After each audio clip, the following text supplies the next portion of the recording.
തൃശ്ശൂരിലാണെന്ന് പ്രധാനമന്ത്രി തൃശ്ശൂർ ലോക്സഭാ മണ്ഡലത്തിൽ BJP കേന്ദ്ര നേതൃത്വം കാര്യമായി പ്രതീക്ഷ വയ്ക്കുന്നു എന്ന് വ്യക്തമാക്കുന്നതാണ് ഒരു മാസത്തിനിടയിലെ പ്രധാനമന്ത്രിയുടെ രണ്ടാമത്തെ സന്ദർശനം.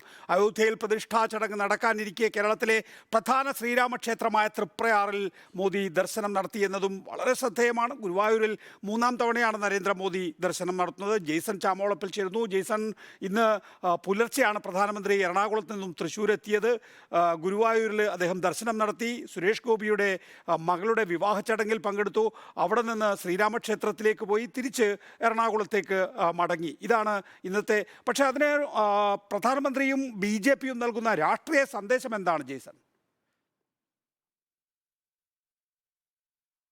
തീർച്ചയായും നികേഷ് കുമാർ, കഴിഞ്ഞ കുറേ നാളുകളായി കേരളത്തിലെ BJPയുടെ പ്രവർത്തനങ്ങൾ കേന്ദ്ര നേതൃത്വത്തിൻ്റെ ഇടപെടലെല്ലാം പരിശോധിച്ച് നമുക്ക് മനസ്സിലാവുന്ന ഏറ്റവും പ്രധാനപ്പെട്ട ഒരു കാര്യമുണ്ട്. കേരളത്തിലെ ഏക യുദ്ധക്കളമാണ് BJPയുടെ തൃശ്ശൂർ ലോക്സഭാ മണ്ഡലം എന്ന്. നമ്മളെല്ലാം അത്ഭുതപ്പെടുത്തുന്ന മറ്റൊരു കാര്യം, ഇതുവരെ കഴിഞ്ഞ ഏതാനും ലോക്സഭാ തെരഞ്ഞെടുപ്പുകളിൽ ഏറ്റവും അധികം ശ്രദ്ധ കേന്ദ്രീകരിച്ചിരുന്ന എന്നാൽ വലിയ വിജയസാധ്യത ഒരു ചെറിയ അളവിൽ തട്ടിപ്പോയ ഒരു മണ്ഡലമാണ് തിരുവനന്തപുരം. നേരത്തെ ആ തിരുവനന്തപുരം പോലും വേണ്ടത്ര ശ്രദ്ധ കേന്ദ്രീകരിക്കാതെ തൃശ്ശൂരിലേക്ക് ഒരു ഷിഫ്റ്റ് BJP നടത്തുന്നു എന്നതാണ് നമ്മൾ പോലും അത്രയൊന്നും ശ്രദ്ധിക്കാതെ പോയ ഒരു പ്രധാനപ്പെട്ട കാര്യം. ഒരുപക്ഷെ രാജഗോപാൽ കഴിഞ്ഞ ദിവസം പറഞ്ഞത് നമുക്ക് അതിന് അടിവരയിടാം. ശശി തരൂർ എന്ന വ്യക്തി അവിടെ നിൽക്കുന്നിടത്തോളം കാലം BJPക്ക് തിരുവനന്തപുരം ഇനിയും പിടിച്ചെടുക്കാൻ കഴിയില്ല എന്ന ചിന്തയായിരിക്കാം ഒരുപക്ഷെ അവരെ തൃശ്ശൂരിലേക്ക് എത്തിച്ചത്. അല്ലാതെ തൃശ്ശൂർ ഇപ്പോൾ നമ്മൾ ജനിച്ചു വളർന്ന സ്ഥലമാണ്.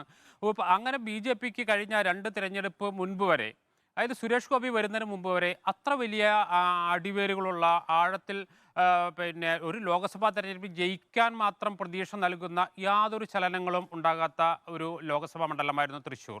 ആ തൃശ്ശൂരിനെയാണ് കഴിഞ്ഞ ഒരൊറ്റ ലോക്സഭാ തിരഞ്ഞെടുപ്പ് കൊണ്ട് തന്നെ വിജയപ്രതീക്ഷയുടെ ഒരു വലിയ പ്രതീക്ഷയിലേക്ക് BJP കൊണ്ടെത്തിക്കാൻ കഴിയുന്ന രീതിയിലേക്ക് അത് വളരെ വേഗത്തിൽ നമ്മൾ ആ കാര്യങ്ങൾ വിലയിരുത്തിയാൽ നോക്കൂ. കഴിഞ്ഞ ലോക്സഭാ തെരഞ്ഞെടുപ്പ് 2019 2021 നടന്ന നിയമസഭാ തെരഞ്ഞെടുപ്പിൽ പോലും സുരേഷ് ഗോപിക്ക് വിജയിക്കാനായില്ല, 3-ാം സ്ഥാനത്ത് പോവുകയുണ്ടായി. അപ്പോൾ സുരേഷ് ഗോപിയെക്കുറിച്ച് BJPക്കാർ പറയുന്ന പ്രധാനപ്പെട്ട കാര്യം എന്താണ്?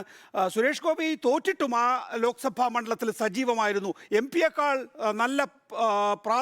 നല്ല സാന്നിധ്യം സുരേഷ് ഗോപിക്ക് ഉണ്ടായിരുന്നു എന്നാണ്. പക്ഷേ നിയമസഭാ തെരഞ്ഞെടുപ്പിൽ 3-ാം സ്ഥാനത്തേക്ക് പോയല്ലോ. എങ്ങനെയാണ് അത് BJP വിശദീകരിക്കുക?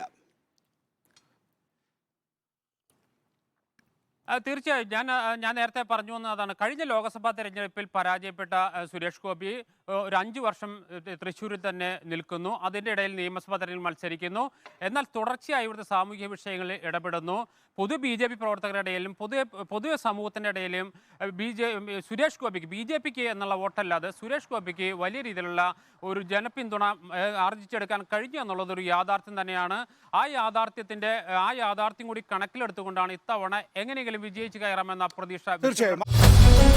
You are watching Reporter Evening Show.